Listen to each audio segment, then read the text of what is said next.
if you really think about it, you can make $100,000 a year as a recording artist. And at the end of the day too, if you make $100,000 a year, you represent the top 5% of humanity in terms of wealth. Right. Because 95% of the human population does not make more than 60 grand a year. So if you had 1,000 fans buying you a cup of coffee every month, $100 a year, it costs me $8 every single day I buy coffee.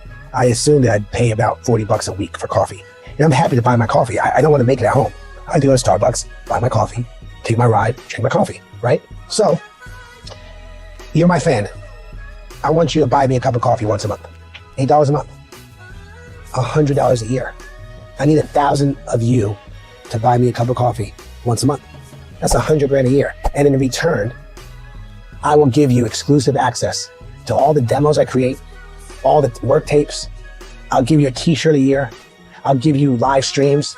I'll give you a Q&A once a week. Mm-hmm. I'll give you access to remixes and files and information that most of the consumers won't have access to. Yeah, my music will still be on Spotify for anybody in the stream, but my super fans, the ones that really care to be fans of me and want to help me make a living, you could even set up other marketing platforms where you could collect the money through Cash App or through Venmo by just basically setting up a direct portal where they basically pay here through PayPal, whatever you want, where you could aggregate your fans in an ecosystem and charge them $8 a month, which is really just buying a cup of coffee every month.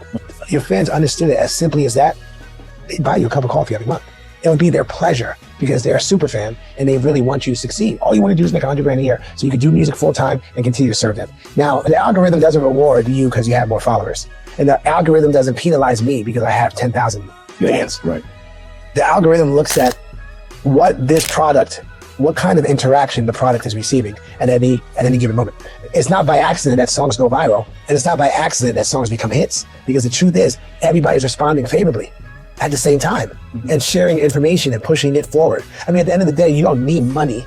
You don't need a manager. You don't need a production company in your early stage of development to really work for you. All you really need is fans, and you need your fans to work for you and push you forward. And if they push you forward, sky's the limit for you. And that's why it's important to start acquiring fans. You need some type of sample base, some type of audience pool to start feeding your records, testing your records, and testing your records, bring them out. And let's see if this one's a hit. And if it's not, put out another record in 4 weeks. Put out that piece of content. Put out that short form video.